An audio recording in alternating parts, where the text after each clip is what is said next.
நம்ம விதிய நாமளே கட்டுப்படுத்த முடியுமா? வாழ்க்கையில செழிப்பா இருக்கிறதுக்கு உண்மையான வழி என்ன? இன்னைக்கு சித்தர் இடைக்காடரோட ஒரு ஆச்சரியமான ரகசியத்தை நாம பார்க்க போறோம். இது நீங்க வாழ்க்கைய பார்க்கிற விதத்தையே மாத்தி போடலாம்.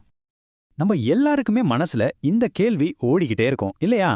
கிரகங்களை சாந்தப்படுத்தி நம்ம விதிய நமக்கு சாதகமா மாத்திக்க முடியுமா? வாங்க இத பத்தி கொஞ்சம் ஆழமா பார்க்கலாம். நீங்க பஞ்சாங்கத்திலயோ இல்ல செய்தித்தாள்கள்லயோ பார்த்திருப்பீங்க, இந்த மந்திரத்தை தினமும் சொன்னா போதும் உங்க எல்லா பிரச்சனையும் தீர்ந்துடும்னு போட்டிருப்பாங்க. இதுதான் நமக்கு ரொம்ப காலமா சொல்லிக் கொடுக்கப்பட்ட ஒரு வழிமுறை. ஆனா சித்தர் இடைக்காடர் இந்த நம்பிக்கையை அப்படியே தலைகீழா புரட்டி போடுறார். அவர் சொல்ல வர்ற விஷயம் முற்றிலும் வேற, கொஞ்சம் அதிர்ச்சியாவே இருக்கலாம்.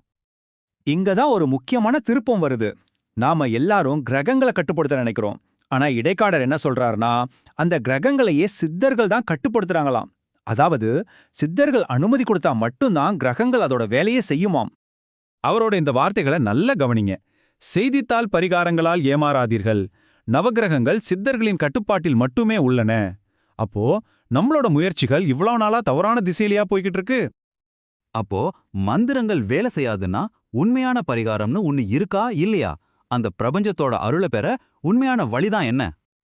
சித்தர் சொல்றது ரொம்ப ரொம்ப எளிமையான 2 படி இருக்கிற ஒரு சூத்திரம்தான். இதுல மந்திரம் தந்திரம் எதுவும் இல்ல, முழுக்க முழுக்க செயல் மட்டும்தான். குறிப்பா அந்த 2வது படிய பத்தி அவர் ரொம்ப தெளிவா சொல்றாரு. அதுக்கு ஒரு குறிப்பிட்ட எண்ணை கூட அவர் நமக்கு கொடுக்கறார். அது என்னன்னு பார்க்கலாமா? முக்கியமான விஷயம் இதுதான். நீங்க கஷ்டப்பட்டு உழைச்சி சம்பாதிக்கிறதுல கால்பங்க, அதாவது 25% உங்களை சுத்தி இருக்கிற மத்த உயிர்களுக்கு சேவை செய்ய அர்ப்பணிக்கணும். இது ஏதோ ஒரு கிரகத்தை மட்டும் திருப்திப்படுத்துற தற்காலிக பரிகாரம் கிடையாது. இந்த ஒரு விதியை நீங்க சரியா பின்பற்றினா சனி, குரு, சுக்கிரன்னு எல்லா கிரகங்களுமே உங்களுக்கு சாதகமா மட்டும்தான் செயல்படும்னு சித்தர் உறுதியா சொல்றார். அடுத்து இந்த உழைப்போட மதிப்பை விளக்க இடைக்காடர் ஒரு சக்தி வாய்ந்த உருவகத்தை பயன்படுத்துறார். இது அவரோட தத்துவத்தை இன்னும் அழகா நமக்கு புரிய வைக்குது. அவர் பொய் நீர் உண்மை நீர்னு 2 விஷயத்த ஒப்பிடுறார். நாம உதவி கேட்டு அழுது கடவுள்கிட்ட வடிக்கிற கண்ணீர் இருக்கு இல்லையா, அது பொய் நீர். ஆனா நம்ம கடின உழைப்பால உடம்பிலிருந்து வர்ற வியர்வை தான் உண்மை நீர்னு சொல்றார். இன்னொரு ஆழமான பார்வை பாருங்க.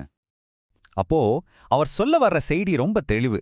உண்மையான ஆன்மீக முயற்சிங்கிறது கண்ணீர்ல இல்ல, வியர்வையில தான் இருக்கு. சரி, ஒருவேளை யாராவது இந்த நேர்மையான வழியை விட்டுட்டு குறுக்கு வழியில போய் ஜெயிக்க நினைச்சா என்னாகும்? அதுக்கும் பதில் இருக்கு. சித்தர் சில செயல்களை பத்தி ரொம்ப கடுமையா எச்சரிக்கிறார்.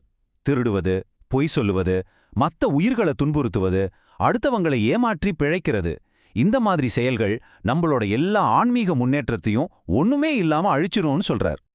தண்டனைங்கிறது வெறும் முன்னேற்றம் இல்லாதது மட்டும் இல்ல. நீங்க எந்த பிரபஞ்ச சக்தியோட ஆதரவை தேடுறீங்களோ அதே சக்தி உங்களை முற்றிலுமாக தூக்கி எறிந்து விடும்னு சித்தர் சொல்றார். இது ஒரு மென்மையான நிராகரிப்பு இல்ல, ஒரு முழுமையான வெளியேற்றம். நிலைமை இதோட நிக்கல. பிறரை ஏமாற்றி வாழ்ந்தா இறைவன் உன்னை மட்டும் அல்ல, உன்னை சார்ந்தவர்களையும் சேர்த்து அழித்து விடுவான்னு அவர் சொல்றது இந்த தர்ம விதியோட தீவிரத்தை நமக்கு உணர்த்துது. சித்தரோட இந்த தத்துவம் நம்ம வாழ்ற இந்த காலத்துக்கு, அதாவது கலியுகத்துக்கு ஒரு மிக முக்கியமான வழிகாட்டி. கலியுகம்னா போராட்டங்களும் குழப்பங்களும் பிரச்சனைகளும் நிறைந்த ஒரு காலம். இந்த காலத்துல அமைதியா வாழ்றதே ஒரு பெரிய சவால். ஆனா இதுக்கும் ஒரு வழி இருக்கு. இறுதியா நாம புரிஞ்சிக்க வேண்டியது இதுதான். கடின உழைப்புங்கிறது வெறும் பணம் சம்பாதிக்கிறதுக்கான வழி இல்ல. இந்த கலியுகத்தோட எல்லா போராட்டங்களையும் ஜெயிச்சு நிக்கிறதுக்கான ஒரே ஆன்மீக ஆயுதம் அதுதான்னு சித்தர் அறுதிட்டு சொல்றார். இந்த கடின உழைப்பும் கருணையும் ஒரு விதமான பரீட்சை மாதிரிதான். சித்தர்கள் நம்மளோட ஆன்மீக முதிர்ச்சி ஒரு 60-70% எட்டுற வரைக்கும் காத்திருக்காங்களாம். எதுக்குன்னா அந்த சக்திகளை நாம தவறா பயன்படுத்த மாட்டோம்னு நிரூபிக்கிறதுக்கு தான் இந்த சோதனை. அப்போ கடைசியா ஒரே ஒரு கேள்விதான். சித்தரோட இந்த வழிகாட்டுதலின்படி நம்ம ஒவ்வொருத்தரோட ஆன்மீக மதிப்பெண் என்னவா இருக்கும்? நாம உழைச்ச வியர்வை சிந்துரோமா இல்ல வெறும் கண்ணீர் சிந்துரோமா? கொஞ்சம் யோசிச்சு பாருங்க.